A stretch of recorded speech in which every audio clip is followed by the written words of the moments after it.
Et comment des Lubavitch, on arrive à cet empire dont tu parles, qui a aujourd'hui une telle influence qu'il pèse sur la géopolitique mondiale et sur la situation au Moyen-Orient? Oui, au Liban actuellement. Alors, Ouais.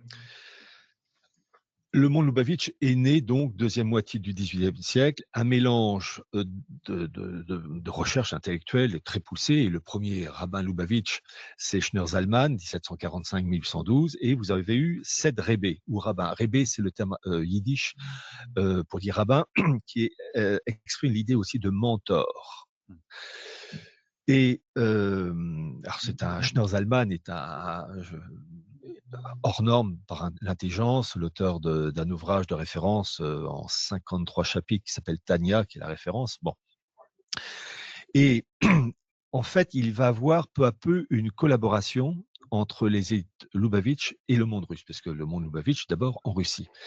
Alors, il faut savoir une chose, j'ai appris plein de trucs, il y a des choses que je connaissais, d'autres où j'avais des doutes, et puis il y a d'autres éléments que j'ignorais complètement.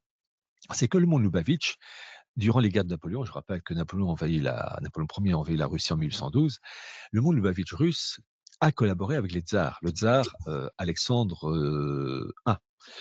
Et à un tel point que l'état-major de Napoléon a commis l'erreur d'avoir un interprète. Alors, le problème, avoir un interprète, c'est pas le défaut, mais c'était un interprète Lubavitch, qui avait été envoyé par le premier rebbé, rabbin Lubavitch, Nur Salman, et cet interprète était un espion qui a fourni tous les plans secrets de l'état-major Oui. napoléonien aux autorités politiques russes, enfin le tsar.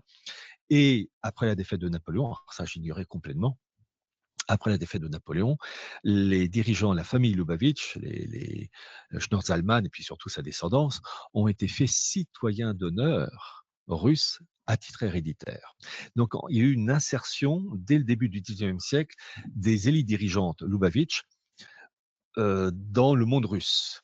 Ah, Et ah, ils ont ah. monté en puissance au cours du XIXe siècle, et ces dirigeants Lubavitch, il y a eu donc 7 rebbés, le premier Schnorr Zalman, le dernier